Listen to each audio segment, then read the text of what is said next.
En toute franchise. Votre rendez-vous d'assurance. Baudouin de Saint-Chéraud. Bonjour à tous. Augmentation du nombre de personnes en télétravail. Généralisation de l'utilisation des outils numériques. Multiplication des données hébergées sur les réseaux. Autant d'éléments qui exposent de plus en plus d'entreprises au risque de cyberattaques. PME ou grande entreprise, personne n'est épargné. Comment se protéger ? Quelles sont les solutions face aux cyber-risques ? Aujourd'hui, je reçois Waruna Delacroix de la société IT Bubbly. En toute franchise. Baudouin de Saint-Chéraud. Bonjour Waruna. Bonjour Baudouin. Est-ce que vous pouvez vous présenter ? Je suis Waruna Delacroix de la société IT Bubbly. IT Bubbly est un guichet unique informatique. En d'autres termes, nous sommes un service informatique externalisé pour les TPE-PME. On centralise toutes les demandes de nos clients et traitons soit nous-mêmes, soit en faisant appel à nos partenaires. Mais le client a un interlocuteur unique pour centraliser toutes ces demandes. Il nous confie la gestion de leur informatique ou une partie, c'est ce qu'on appelle l'infogérance. Merci beaucoup Waruna. Vous êtes venu aujourd'hui pour aborder avec moi le risque cyber. C'est un mythe ou une réalité ? Eh bien, il faut savoir qu'il y a une quinzaine d'années, le risque cyber pouvait être considéré comme une légende au niveau des TPE-PME, mais bien réel pour les entreprises du CAC 40 comme des grandes entreprises très célèbres du bâtiment. Depuis, tout a changé. Et même une TPE aujourd'hui a un risque non négligeable de se faire attaquer. Les hackers ont automatisé leur process, il est difficile de faire le tri maintenant. Quelles sont les différentes formes de piratage que peuvent rencontrer les entreprises ? Eh bien, il y en a beaucoup. Je vais me limiter à celles qui peuvent être vues par l'utilisateur. Par exemple, la fraude au président. C'est quoi ça, la fraude au président ? La fraude au président, en fait, c'est de se faire passer pour le dirigeant de l'entreprise et de donner des ordres de virement. D'accord. Et comment il arrive à se faire passer pour le dirigeant de l'entreprise ? Eh bien, il faut savoir que sur les réseaux sociaux, il y a énormément d'informations. On va sur LinkedIn, on trouve à peu près tout l'organigramme de l'entreprise. Et puis après, on peut faire des recherches personnelles, par exemple sur Facebook, pour trouver le nom du bateau, le nom des enfants, les dates de naissance, etc., etc. Et en quoi savoir le nom du bateau, la date de naissance, va permettre de faciliter cette fraude ? Eh bien, écoutez, ça va permettre tout simplement de trouver le mot de passe de la boîte mail du dirigeant. Et le mot de passe peut être le nom de son bateau plus sa date de naissance, AZERTY 1, 2, 3, 4, 5, des mots de passe qui sont extrêmement peu sécurisés, et c'est à tort.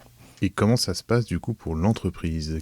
Eh bien, le pirate informatique va se faire passer pour le dirigeant et va donner les ordres de virement. Donc, ça peut être, par exemple, un coup de téléphone. En urgence, il faut faire un virement pour ce prestataire. Voici les coordonnées du compte. Voici le mot de passe, etc., etc. Une fois l'information collectée, il va pouvoir légitimiser son rôle de président et vraiment se faire passer pour le président. D'accord. Il y a d'autres risques pour les entreprises ? Il y a d'autres risques. Par exemple, on peut citer les spams qui vont ressembler comme deux gouttes d'eau à des mails des impôts, des mails de EDF, des mails de la banque même. En fait, l'objectif est simple, c'est de récolter des informations qui vont pouvoir être utilisées pour prendre la main sur vos comptes, tout simplement. D'accord, ça veut dire que potentiellement, quand je reçois un mail, je ne suis pas sûr de l'adresse, mais ça me semble être celui de la banque, il y a une pièce jointe. J'ouvre ou pas la pièce jointe ? Non, surtout pas. Et il faut vraiment se méfier. Le premier réflexe à avoir, c'est derrière le arrobase, il y a toujours un nom de domaine. .fr, .com, .bzh par exemple. Ça peut donner une indication. Par exemple, le CMB, ça va être cmb.fr. Si on voit cmb-administratif.com, on peut poser la question de savoir si réellement c'est un mail qui vient du CMB. D'accord. Et aujourd'hui, à IT Bubbly, vous rencontrez des histoires de piratage chez vos clients ? Oui, bien évidemment, hein, c'est pas au quotidien, mais on met en place des solutions et on arrive à sensibiliser les clients sur les cyberattaques. Mais bien évidemment, tout le monde est ciblé et ça se propage extrêmement rapidement. Et c'est quoi la dernière histoire que vous avez rencontrée ? Eh bien, la dernière histoire, c'est un client qui a cliqué sur un PDF vérolé et qui a crypto-loqué son poste. En français, c'est il a double-cliqué sur une pièce jointe et ça a crypté son ordinateur. D'accord, et ça a été, du coup, lui, il ne pouvait plus travailler, ça a contaminé le reste de l'entreprise. Alors, du coup, grâce à notre supervision en temps réel, on a pu éviter la propagation dans toute l'entreprise. Ça, c'est la première chose. C'est-à-dire que nous accompagnons nos clients sur toute leur partie informatique. Nous font de l'infogérance. Et dans nos missions, nous avons pour tâche d'éviter ou de limiter la casse. Donc c'est là où vous intervenez en premier, c'est dans le cas d'une attaque, on essaie de limiter effectivement la propagation Exactement. du virus. On va couper la propagation et puis après, on va remédier au problème. Ça coûte cher une fraude pour un client? Ça dépend des clients, ça dépend de l'importance des données, ça dépend de pas mal de paramètres. Là, dans ce cas concret, pour le PC vérolé, ça a coûté une demi-journée à l'utilisateur. Donc le risque a été extrêmement restreint. Par contre, imaginez une entreprise qui arrête sa production pendant 5 jours. L'impact n'est pas le même financièrement. Et puis après, ça peut dépendre des domaines. C'est 3 minutes dans le monde financier n'est pas égal à une demi-journée ou une journée pour un auto-entrepreneur. En toute franchise. Baudouin de Saint-Chéraud. Nous retrouvons notre expert informatique, Waruna Delacroix, IT Bubbly, pour aborder le risque cyber. Aujourd'hui, vous mettez quoi en place pour protéger les données c'est quoi la politique qu'il faut mettre en place dans une entreprise? Alors, la politique, c'est que nous imposons, entre guillemets, une certaine hygiène informatique à nos clients. C'est-à-dire que on s'occupe des mises à jour des systèmes d'exploitation, qui sont toujours à jour et qui évitent des failles de sécurité dans le système. Du coup, quand vous parlez de mise à jour, on parle de mise à jour de système d'exploitation. Aujourd'hui, moi, j'ai un Windows 10. En logiciel d'exploitation, il n'y a pas d'antivirus. Si, il y a un antivirus par défaut dans le Windows, mais par contre, les virus de maintenant sont beaucoup plus performants et arrivent à trouver des failles de sécurité. C'est pourquoi nous préconisons à chacun de nos clients de mettre en complément un antivirus payant qui va permettre d'avoir une couche de sécurité bien supplémentaire que la couche de sécurité standard de Windows. Et après sur Mac, on préconise également le fait de mettre un antivirus. En termes de sauvegarde des données, on est plutôt sur une sauvegarde qui doit être annuelle, mensuelle, hebdomadaire, journalière. Toujours pareil, ça dépend du curseur qu'on veut placer chez nos clients. Il y a des clients qui vont générer très peu de données sur une semaine, donc une semaine peut être tout à fait envisageable. Les sauvegardes régulières sont préconisées. Après, nous, on a des clients qui veulent faire des sauvegardes heure par heure. Et c'est sur des serveurs externes, internes? Interne, externe, peu importe. Il faut que la sauvegarde soit externalisée, mais on peut l'externaliser entre guillemets en interne. Un petit peu étrange comme formulation de phrase, mais par exemple, on peut sauvegarder les données de son poste sur un serveur qui sera en interne.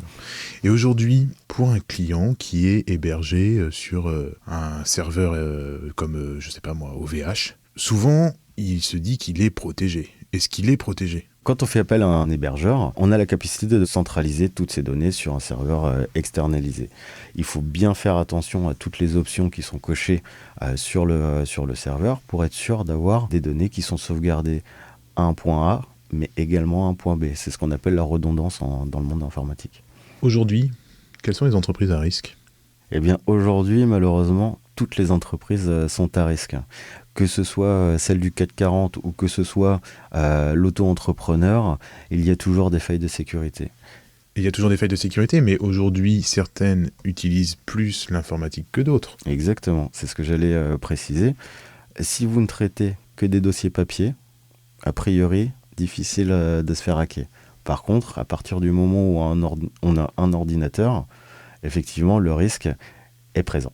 Parce que c'est vrai que sur l'ordinateur, on a les dossiers du dirigeant, on a tous les systèmes de paie aussi, on peut avoir les données de santé ou les données en tout cas particulières des différents employés s'il y en a. Il y a beaucoup de données personnelles qui peuvent être prises sur les ordinateurs. Ça joue avec la RGPD ? Il faut bien faire attention à identifier les données et à identifier l'endroit où elles se trouvent. La RGPD est une norme qui est sortie il y a maintenant quelques années et qui impose en fait aux entreprises de bien contrôler le chemin de la donnée à partir du moment où elle rentre dans l'entreprise jusqu'à ce qu'elle en sorte. D'accord, donc on parle bien du collecteur de données.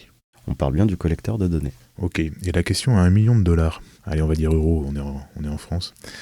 Ransomware, on te demande une rançon. On paye ou on paye pas ? On ne paye surtout pas. S'il vous plaît, on ne paye surtout pas. Pourquoi ? Pour plusieurs raisons. En fait, un voleur, par définition, n'est pas forcément honnête. C'est la moindre des choses. Il me semble. Est-ce que vous allez faire confiance à quelqu'un qui vient de s'introduire chez vous ? Non, en général, j'ai plutôt envie de le foutre dehors. Voilà. Donc ça, c'est la première raison. La deuxième raison, c'est que on n'est jamais sûr, en fait, que ça va régler le problème. On n'est jamais sûr que le hacker est de bonne foi et qu'il va vous donner les clés pour tout déverrouiller. Une troisième raison, on participe également au financement entre guillemets, du crime organisé. C'est-à-dire qu'on va payer, on va donner une somme d'argent à une organisation qui est extrêmement malhonnête. Et qui va pouvoir du coup financer les prochains hackings. Exactement. Par exemple, industrialiser leur process. Et la dernière raison, c'est qu'on n'est jamais sûr qu'ils soient réellement partis. Quid de dans 3 jours, dans 5 jours, dans 3 mois, dans 5 mois, dans 10 mois. Merci Monsieur Delacroix d'être venu nous rencontrer, de nous expliquer votre métier et surtout de nous donner vraiment des clés en termes de cyber-risque. Merci à vous. Vous l'avez compris, le risque cyber nous concerne tous. L'impact financier pour votre entreprise peut être important et votre responsabilité de dirigeant peut être engagée. Dans les prochains épisodes de ce podcast, je vous expliquerai comment un contrat d'assurance cyber vous protège, que ce soit sur vos pertes financières ou sur votre responsabilité civile. Vous souhaitez qu'un sujet soit abordé ? Vous voulez être mis en relation avec un expert ? Vous souhaitez revoir vos assurances ? Envoyez un mail à podcast@saintchero.fr.